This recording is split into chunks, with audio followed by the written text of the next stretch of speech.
He's a man that works for a club that has 1 billion followers throughout the world. Impressive figures. I'm sure it's a job and a half to try and manage those figures. But what we're going to find out this afternoon is how do you engage with those supporters? And to tell us why, joining us is the operation manager, the group managing director at Manchester United, and his name is Richard Arnold. So let's hear it for Richard.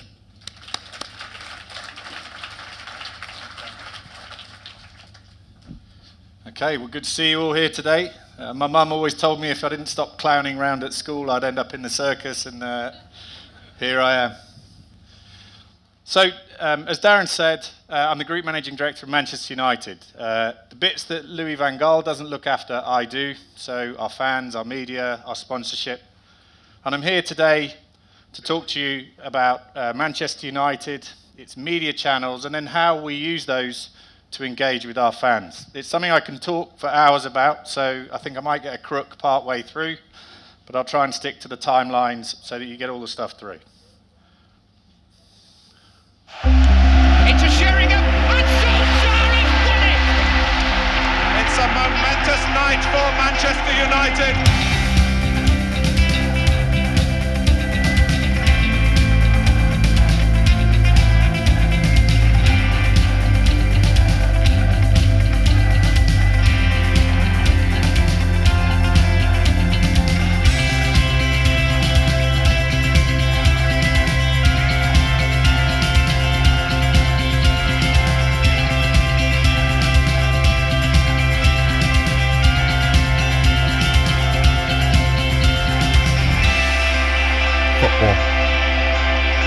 It's the global game.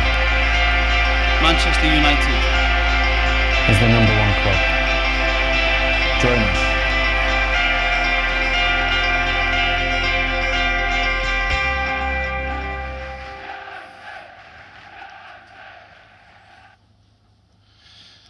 So most of you will probably know that Manchester United play football, but the business part of what Manchester United do is somewhat of a secret. And so I'm going to unapologetically give you a lot of stats about the size of Manchester United to give you an understanding of the scale of both the opportunity and challenge that we face with our media activities and the engagement with our fans. You saw some stats in that video in terms of the #1 sport, the #1 team, and the #1 marketing channel in terms of our media activity. Football is the global game.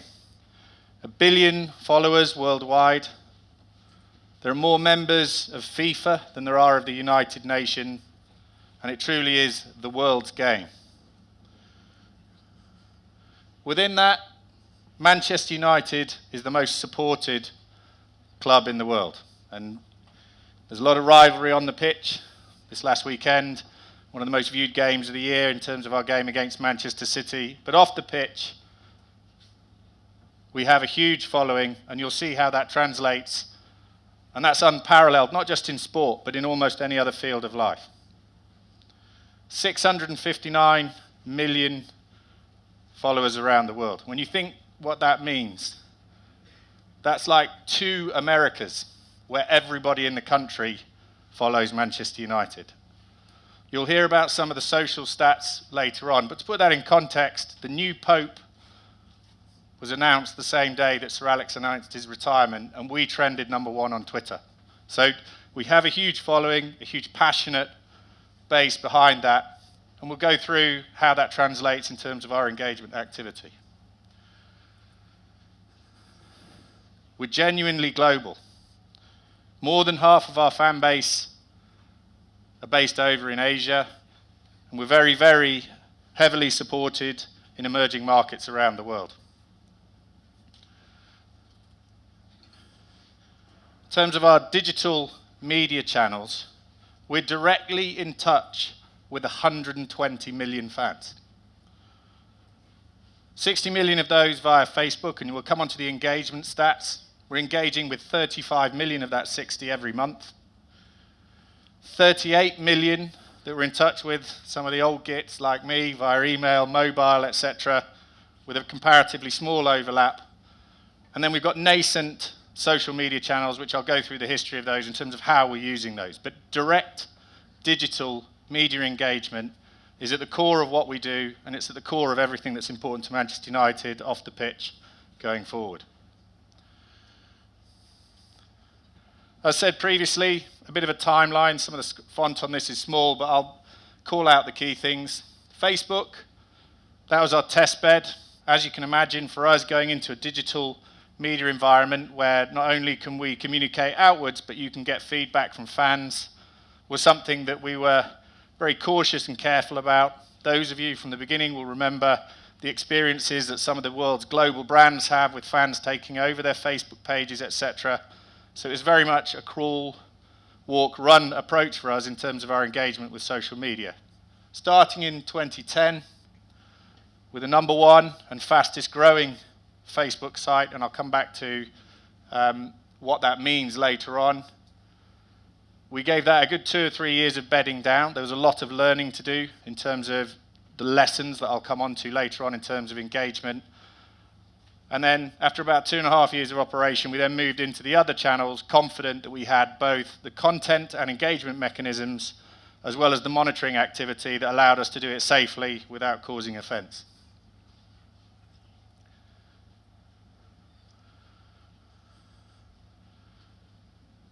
So Google Plus and Instagram followed on from Twitter.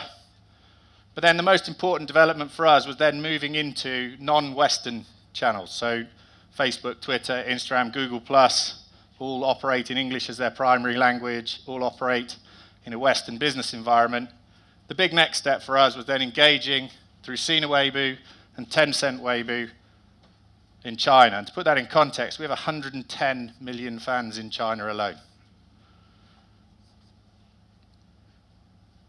We've got the fastest growing base, and again we'll come on to why that is in a moment.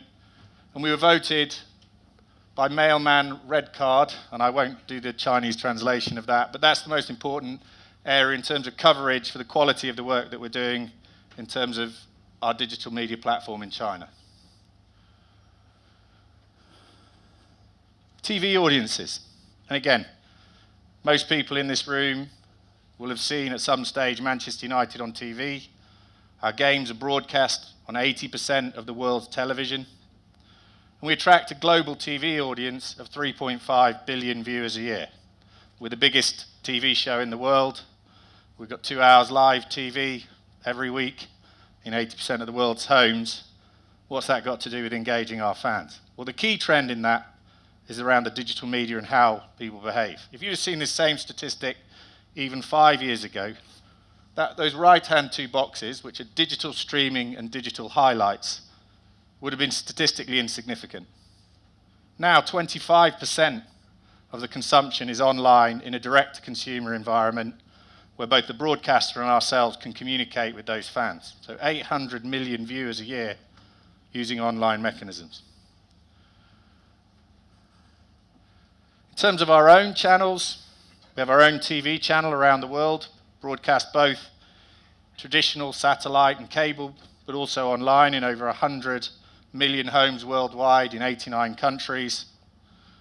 And I'll skip through some of these other pieces. We're in the process of developing our own app. That's active in 17 markets around the world in a beta test environment. And I won't spend any time at all on our website because anyone that's interested can go and visit it. Biggest in the world.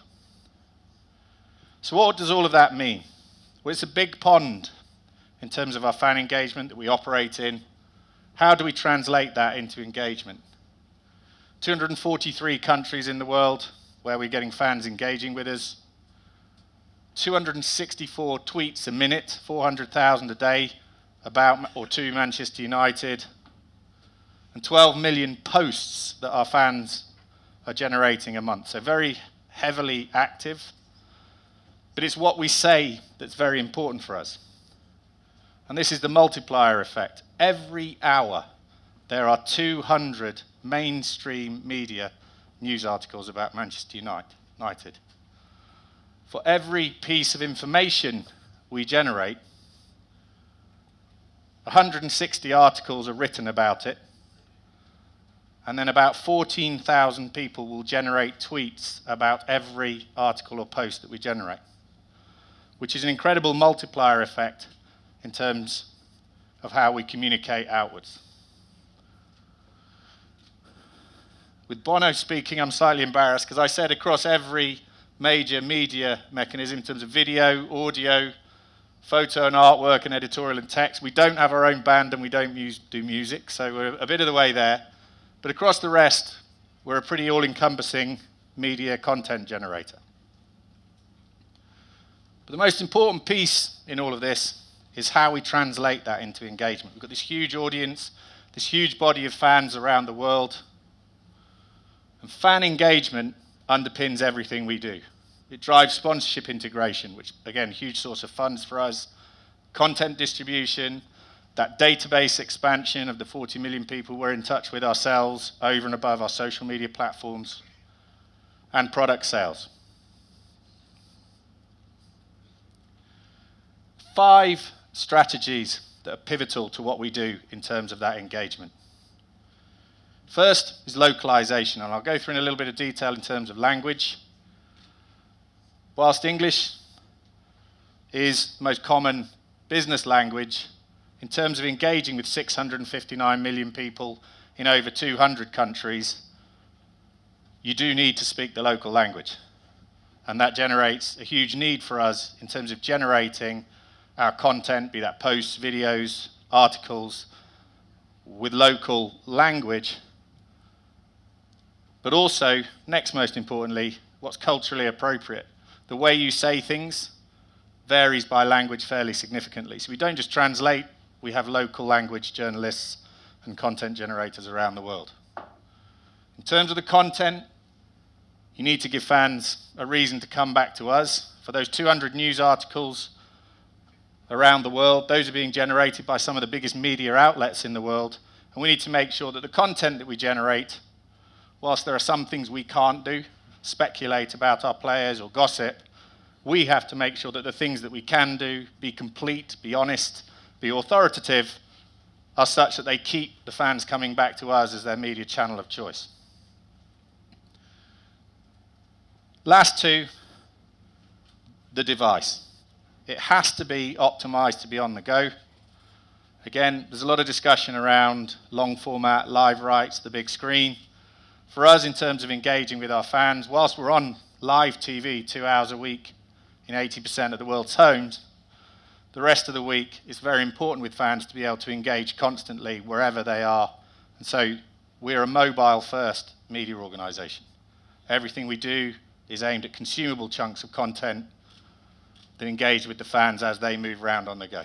And finally, and again, none of these things are revolutionary, but when you're engaging with 120 million people, there are important principles to put in place is measurement. Measure what fans like to consume and adjust accordingly. More is not always more. We've adjusted the degree to which we produce content and communicate that content out to fans, because actually there is very much an optimal point of engagement in how frequently they want to hear from you. It's worked. Not only do we have the biggest fan base in the world, but we also have translated that in terms of being the most engaged fan base in the world, in terms of the number of people that are talking about Manchester United, not just compared to the other sports teams. And again, to put it in context, football is the world's game. Over on the left-hand side, you see ourselves, Real Madrid and Barcelona, through some of the other better-known teams. So on the right-hand side, you've got the LA Lakers, most popular US team in terms of basketball, and the Dallas Cowboys, America's team for the NFL. And you can see the comparative size of those in terms of that engagement. But it isn't just sport. This compares us in terms of the people talking about weekly compared to the top 10 celebrity pages, from Rihanna, Justin Bieber, etc. And again, that engagement, that appropriate engagement with fans has enabled us to outperform in that area too. It's across the world, from Vietnam to Nigeria through Brazil. Our engagement rates, and again, one of the key measures we use is Facebook, because that's one of the most ubiquitous platforms, but in measuring that in terms of our engagement rates, the growth rates off the back of this engagement have been phenomenal. And again, that has translated into the next platform we did, as I said previously, was Twitter. And again, we're leading the field there in terms of the hashtag mentions and driving that engagement through our fans. And again, just to put one of our US teams in context, the New York Yankees is the 1 second from the right. What does this mean? Well, that engagement allows us to do things faster than anybody else. We are rarely the first onto any media platform. We seek to use the discipline and those rules, the 5 pillars of our engagement, to ensure that when we go onto a platform in the right way, that allows us to engage the most intensely, grow the fastest, and have the best quality base of our fans on that platform. And again, to put this in context, it gives you an idea of the number of days it took to reach 3 million followers on Twitter. And again, it took us 401 days, and you can see the graph for other sports teams on the right-hand side. It allows us, you don't need to be first if you have the discipline and the rules to engage strongly, because that allows you to grow quickly and produce a quality base. In terms of language, we operate in 18 languages. Huge volume of work for us in terms of being appropriate and culturally sympathetic in 18 different languages. It's a big challenge. And that means that we generate, because of the language multiples, about 3,000 social posts a month. Not all fans receive all posts, obviously, but it gives you an idea of the journalistic quantity of content that we're generating. Put yourself in the shoes of the fans. It's not necessarily what I would want to tell them that they want to hear. And so our journalists, not only are they challenged to be culturally relevant and in a language, but also to make sure that everything from the signing of Louis van Gaal through Di Maria to what other fans are doing and behind-the-scenes content, that is what the fans want to receive. So I'm a minute and 40 to do my conclusion. So those big 5 pillars: localize, make content digestible in terms of it's easy to receive, easy to pass on. Be where the fans want to be. You have to be on more than one platform. You've got 110 million fans in China, where certain of the platforms aren't permitted. It's very important to be on the local platforms, as a for example. Don't just talk, listen. The way that you post your content has to stimulate the fans to respond. And then finally, make sure the content is unique and gives the fans reasons to return. So with that, thank you very much.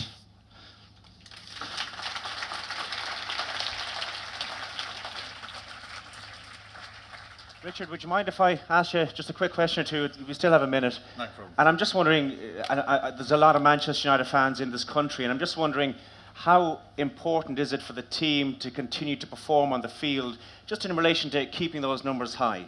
That's a big consideration for you guys, is it? So there's 2 answers to that. The first and the most important is the primary aim is to be successful on the pitch. Everything we do on the pitch and off the pitch is aimed at that. So, and again, we have a virtuous circle in terms of the business model. The more successful I am off the pitch, the more successful we are in generating money. The more money we have to spend to ensure that we always guarantee having that the best players on the pitch. So those 2 things go hand in hand. The flip side of that is the excitement and the drama of sport is part of what keeps it really exciting. And for the first time in a long time, we experienced a disappointing season last year, and actually what we saw was the engagement levels went off the charts in terms of our fans. And the support, everything from the decibel levels in the stadium, where we were measuring jet engine takeoff noise level around the big games, through the engagement you're seeing measured here. That stimulation of the uncertainty of sport. If you think about why do people watch soap operas, it's that what will happen next, the hanging music, and then the next episode. Sport, we've got 130 plus years of that same what will happen next, who will the big stars be, how will we perform. And that uncertainty is actually part of what makes sport really exciting. So in conclusion, it's the most important thing that we have to do in terms of being successful on the pitch. But But that uncertainty generates the engagement off the pitch. And a quick one, and we promise we won't tell anyone. Are you going to sign a defender in January? Seem to run out of time there. Ladies and gentlemen, Mr. Richard Arnold from Manchester United. Thank you. Cheers, Brad. Well done. Well done.